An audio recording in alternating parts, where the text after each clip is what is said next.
फ्रॉडगिरी झाली म्हणजे यार. ऐन टाइमावर पलटी मारली कारण की अर्ध काम पण झालेलं आहे, ते सोडता पण येत नाही. हा आहे की आमचे ऑलरेडी खूप सारे पैसे गेलेले आहेत.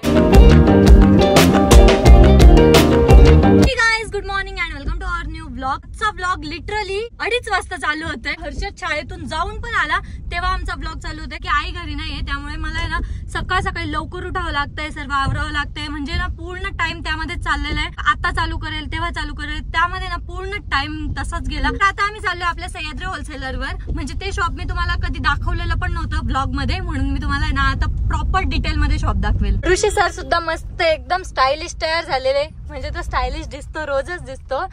तसं तर मी त्याची तारीफ रोजच करत असते, पण तरी पण त्याला माझी कदर नाहीये. सगळेच माझी तारीफ करतात, सो माझ्यासाठी कॉमन आहे. असा भाव करतो तो. हर्षद सुद्धा तयार होऊन आलेला आहे. हर्षदने पण ब्लॅक शर्ट ब्लॅक पॅन्ट, कोणतं कॉम्बिनेशन घातलंय त्याचं त्यालाच माहिती. नाही ब्लॅक नाही ती व्हाईट आहे. हर्षद मम्मी नाही तर करमतंय का तुला? हो अरे हो म्हणतो.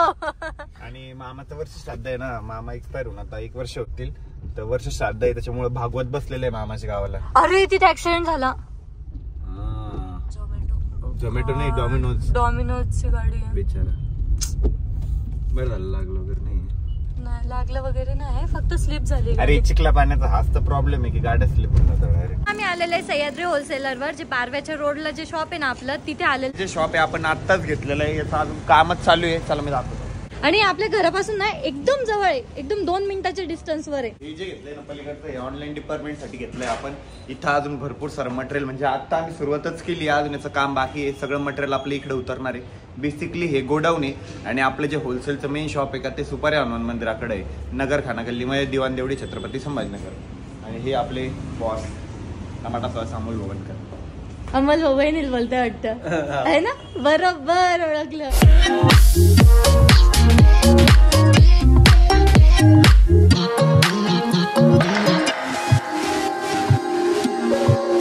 आपल्या होलसेल मध्ये चावी लटकवायसाठी एक हँगर मागवलेलं आहे.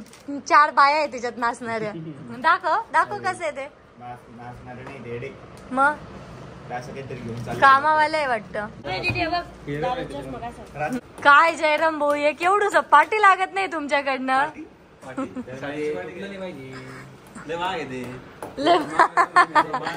भाऊने 30 रुपये आणलं असतं ते, आहे ना. निघलं ते. तुम्ही राहू दे बरं, ते कोणी पण करून दे, इलेक्ट्रिक फिटिंग वाले वगैरे कोणी पण करून दे. फायनली चावी लटकवायचं लावलेलं आहे आता या ठिकाणी. बघा तुमची बॉडी काहीच कामात आली नाही. एवढूशा ऋषीने लावलं ते, एवढूशा ऋषीने बारकाशा. मग तुमच्या पुढे ते एवढाच आहे ना.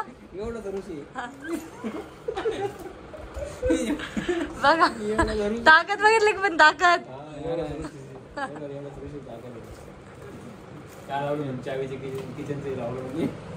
शॉपवरचं काम झालेलं आहे. आता आम्ही चाललोय नवीन घराकडे. आता आहे ना आम्ही जागा एक्सचेंज केलेली. हर्षद गेलाय पुढे, मी आली मागे. मला ना या गाडीमध्ये बॅक सीट वर बसायला ना खूप जास्त आवडतं. म्हणजे इथं ना एकदम भारी फील येतं, एकदम असं VIP लोकांसारखी फील येते. तू ड्रायव्हर, तू ड्रायव्हर हा असिस्टंट. मला नवीन घराकडे नाही जायचंय, आपल्या नवीन घराकडे सनमायका लावायचंय. सो ते सनमायका सिलेक्शन साठी जायचंय आम्हाला. तुझी मला सांगत पण नाही, मी ब्लॉग मध्ये बोलते की नवीन घराकडे जायचंय, मला वाटलं तिकडेच जायचंय. सांगत पण नाही की आपल्याला सनमायका सिलेक्शनला जायचंय. I was in my different thinking. आता आलोय नवीन घराकडे आणि इथे ना एवढं मॅटर झालेलं आहे माहिती का. आम्ही कलर वाला डिसाईड केलेला होता पूर्ण कलर साठी. डिको पण त्यामध्ये इन्क्लूड होता. तर त्या आता आमचे ऑलमोस्ट पूर्ण पैसे गेलेले आहे आणि त्या आता बोलताय की डिको आमच्याकडे नाही, डिकोला तुम्हाला एक्स्ट्रा पैसे लागणार आहे. इतकं डोकं दुखतंय ना आता, म्हणजे एवढा खर्च होतोय, एक चालूच आहे. आणि डिकोसाठी तर इतकी जागा आहे, म्हणजे खरंच साधा कलर काहीच नाही, फक्त डिको आहे. साध्या कलरला जागाच ठेवलेली नाही, पूर्ण इथं प्लाऊड वगैरे आहे, त्यामुळे साध्या कलरला आहे ना जागाच नाहीये. आणि त्यातलं त्यात ते आता बोलताय की डिकोचे वेगळे पैसे वगैरे लागणार आहे. डोकं दुखतं. आता त्या कलरवाल्यांना बोलवलेलं आहे, आता त्यांना आहे ना बोलणार आहे, कारण की इतके पैसे घेतलेले त्यांनी कलरचे पण. तर मग त्यांनी ऑब्विसली पहिले बोलले होते की हां डिको भी हमारे पास ही आहे. पूर्ण फ्रॉडगिरी झाली म्हणजे. आता बघूयात कधी येतो तो माणूस, त्याला बोलून बघू काय आहे नेमकं हे. तर आता आलोय आम्ही घरी आणि तिकडे ना खूप मोठं मॅटर झालेलं आहे आपल्या नवीन घराकडे. ऍक्च्युली मीन्स फसवेगिरी झालेली आमच्यासोबत, खूप मोठी फसवेगिरी झालेली. आम्ही कलरचं काम दिलं होतं, त्यामध्ये डिकोचं पण काम दिलेलं होतं आणि त्यांनी ना ऐन टायमावर पलटी मारली. ते बोलताय डिको नाही आमच्याकडे. मग आम्ही ठीक आहे म्हटलं, ठीक आहे तुम्ही कलर मारतायत, आमच्या घरात जागाच नाही कलर मारायला. म्हटलं की जे आता वॉर्डरोब वगैरे बनलेले आहे, आता त्याला तर तुम्ही कलर नाही मारणार ना, ते पैसे तर तुमचे वाचताय, तर ते तुम्हाला रिटर्न द्यावे लागतील. तर ते तसं पण मानत नाहीये, आम्ही काम पण नाही करणार बोलताय. जेव्हा आम्हाला ते कळालं की यामध्ये डिको वगैरे नाहीये आणि याला अजून पैसे वगैरे लागणार आहे, इतकं डोकं दुखतंय. कारण की ऍक्च्युली घराला इतके पैसे लावणे चालू आहे, डेलीचे कंटिन्यू डेलीला पैसे लावणे चालू आहे. फर्निचर म्हणा, कोणती शीट आणायची, फेविकॉल आणायचा, मरीन कोट आणायचं, हे आणायचं ते आणायचं, अमकं ढमकं नुसते पैसे चालू आहे, नुसते पैसे चालू आहे. आणि काम मीन्स इतकं स्लो चालू आहे ना, एकदम आता असं हे होतं मीन्स काय करावं आता ते काही कळत नाही. कारण की अर्ध काम पण झालेलं आहे, ते सोडता पण येत नाहीये. ऍक्च्युली कलरचं काम 50,000 मध्ये डन झालं पाहिजे होतं, पण आमचं ते गेलेलं आहे 3 लाखापर्यंत. सो त्यामध्ये आम्ही चांगलेच गुंतलेलो आहोत आणि पूर्ण लॉस झालेला आहे त्या ठिकाणी. त्यामुळे आज इतकं डोकं दुखते मला, तर अजून सुधरत नाही. रात्रीला तर झोप सुद्धा येणार. पप्पा तर इतके टेन्शन मध्ये होते माहिती का, त्यांचा चेहरा मी नाही दाखवू शकले कारण की पप्पा वेगळ्याच रौद्र रूपात होते. सो ते त्यांना मी नाही दाखवू शकत. तर ते पण अजून घराकडेच आहे, त्यांना पण खूप जास्त टेन्शन आलेलं आहे. आई भालगावला गेलेलं आहे, त्यांना पण टेन्शन आलेलं आहे. ऋषीचं तर सांगूच नका, इतकं पैसे लावणे चालू आहे, त्याच्या मागे इतके कामं पण आहे, परत घराचं पण काम करणं चालू आहे, इतकी कामं चालू आहे त्याच्या मागे. त्यातल्या त्यात हा एक प्रॉब्लेम आलेला आहे, खूप टेन्शन मध्ये. तो पण कळत नाही आता काय करावं. मीन्स आता आम्ही दुसरं माणूस वगैरे बघून घेऊ, पण प्रश्न तो नाहीये. प्रश्न हा आहे की आमचे ऑलरेडी खूप सारे पैसे गेलेले आहे. मीन्स जेवढ्यामध्ये समजा आमचे किती पैसे गेले मी तुम्हाला सांगते. जेवढ्यामध्ये नॉर्मल फर्निचर होतं, जसं बेड, कपाट वगैरे एवढं होऊ शकतं 3 बेडरूम मधलं, तेवढे आमचे कलरला पैसे गेलेले आहेत. फक्त कलरला, नुसतं साधा व्हाईट पेंट करायला. आणि त्यांनी ते बोलतात की आम्ही काम पण तर केलेलं आहे. त्यांनी फक्त काय केलं, प्रायमरचा 1 हात मारलेला आहे आणि त्याला त्यांनी एवढे पैसे घेतलेले. आता रात्रीचे 8 वाजलेले आहेत. आता सगळ्यांनाच खूप जास्त भूक लागलेली. मला तर ऍक्च्युली दुपारपासूनच भूक लागलेली होती, पण ते जेव्हा कळालं ना की हे असं असं मॅटर झालेलं आहे, भूक पण पळून गेली होती, सगळंच पळून गेलं होतं. भूक लागली नाही, तहान लागली नाही, काहीच नाही, त्याच टेन्शन मध्ये होतो. तर आता घरी आले, आता मला स्वयंपाक करायचा आहे. काय करावं ते पण कळत नाही यार. वांगे केले तर ऋषी खात नाही, भेंडी केली तर पप्पा खात नाही.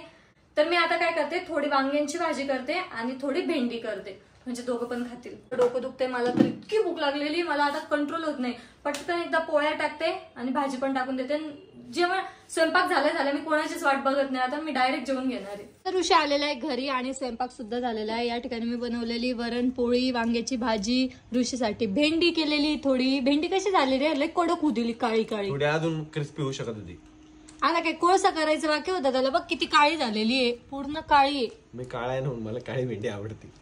तर आता आमचे जेवण झालेले, थोडे उशिरा झाले पण एकदम मस्त झाले. मी तर पोट भर जेवले, कारण की मला ना इतक्या वेळेची भूक लागलेली होती आणि एवढी भूक लागलेली होती खूप जास्त. कसं झालं होता आजचा स्वयंपाक, एकदम झटके फटकेला होता. एकच नंबर स्वयंपाक झाला होता गाईज. आता तुम्ही झोपून राहा गाईज. नाही रे, मला होलसेलवर जायचंय. आता जायचंच आहे का, रोज जातोय. आज झोपून राहा ना आजच्या दिवस. नाही, थोडे दिवस कामधंद्याचे दिवस आहे, करू दे मला काम. शेताचं कसं पावसाच्या आधी लागवडीचे काम राहते, तसं आता सीझन येणार आहे दिवाळी, तर आता आपले लागवडीचे काम आहे. म्हणजे आता आपण जर मेहनत नाही घेतली तर आपल्याला फळ चांगल्यानंतर भेटणार नाही, कस्टमरचं प्रेम भेटणार नाही. आणि आपल्याला कस्टमरचं प्रेम भेटेल असं तुला वाटत असेल तर मला थोडे दिवस मेहनत करू दे. कारण दुकानात येणारी गर्दी ही आपल्या प्रेमामुळे आहे. अलग लक्षात, कस्टमरचं प्रेम आहे. आणि त्याच्यासाठी जर आपण मेहनत नाही घ्यायची तर आपण मेहनत घ्यायची कशासाठी? आपल्या कस्टमरसाठी, आपल्या दर्शकांसाठी मी मेहनत घ्यायला फुल तयार आहे. आणि ब्लॉग पण मी लवकरच करणार आहे. मेहनत घे, चल. त्याच्यावरून आठवलं, माझी दाताची क्लिप कुठे आहे? मला नाही माहिती, लावलेली माझ्या दाताची क्लिप. होलसेलवर दाताची क्लिप कोण शॉपवर विसरते यार ऋषी? मी पण विसरले होते म्हणा एकदा. मी विसरतो, तू तर काही विसरू शकतो. आणि या मुलाने ना एक इतका ब्रँडेड त्याचा चष्मा पण हरवलेला आहे, गॉगल. ऍक्च्युली इतका ब्रँडेड होता, एवढा मस्त होता. पोलोराइज काय होता, एवढा पण ब्रँडेड नव्हता होता. घेतला होता तेव्हा दिवाळीला गिफ्ट करणार तू. काय नाही, मी गिफ्ट दिलेल्या गोष्टी ना काही नीट वापरत नाही, तू ठेवून देतो. आपलं गाणं आलेलं एक, ते पण प्रमोशन राहिलं, सगळ्याच गोष्टी राहिल्या. गाणं दाखवतो मी. असं सर्च करायचं, कन्फ्यूज करतय मला, बघा असं करतय मला, असं असं कन्फ्यूज करतंय मला सर्च करायचं. इथं गाणं येईल आपलं, हे बघा. आता याच्यावर ॲड लागलेली आहे. PARA म्युझिक मराठी म्हणून चॅनल आहे, हे बघा. त्याच्यावरती नक्की आपलं गाणं चेक करा.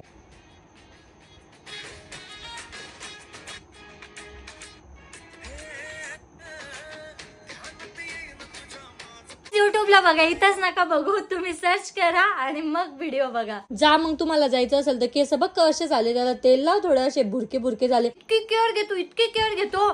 फेसला काय मास्क लावल, हेल्मेट बिलमेट घालून पळतो आणि आता तर तसंच पळतो. कुठे जायचं म्हणलं तर चेहऱ्याला काही लावत नाही, केसांना काही लावत नाही, तसंच हिंडू लागला नुसतं इकडं तिकडं. काळा बुम झालाय. ए काळा बुंब, काय फिरतोय, काय शोधतोय? नाही ते लॅपटॉप पण न्यायचं ना होलसेल. हा ते त्या रूम मध्ये येते. इकडे आमच्या घरात, शॉप मध्ये, वरच्या घरात, वेअर हाऊस मध्ये, जिकडे बघाव तिकडे नुसतं स्टॉकच आहे. Stock stock stock. नुसते सगळे घर आहे ना स्टॉकनेच भरलेले. एवढं होलसेलचे 2 दुकानं झाले तरी पण जागा कमी पडते, त्यामुळे वेअर हाऊस मध्ये, घरी आहेत स्टॉक. तर ऋषी रात्रीला होलसेलच्या शॉपवर गेला होता आणि मी त्याला बोलले होते की बाहेरून लॉक वगैरे लावून जा आणि नंतर आल्यावर तू झोपून राह तुझा. मला काही डिस्टर्ब करू नको, कडी उघडायला वगैरे वगैरे काहीच नको. तर मी डायरेक्ट झोपून राहिले. व्लॉग एंड सुद्धा केला नाही, म्हणजे मला कळलंच नाही मी कधी झोपले. मला सुधारलं पण नाही, तो कधी आला, कधी गेट वाजला, कधी काय झालं मला काहीच कळलं नाही. मला खूप जास्त झोप लागली होती. ब्लॉग आपण या ठिकाणी एंड करूयात. आय होप तुम्हाला ब्लॉग आवडला असेल तर लाईक कमेंट शेअर नक्की करा आणि आपल्या चॅनलला सबस्क्राईब करायला विसरू नका. भेटूयात नेक्स्ट ब्लॉग मध्ये, तोपर्यंत bye. Falling fast, sitting here praying that this night's gonna last. You got it all on tap, I'm loving your vibe, always have your back.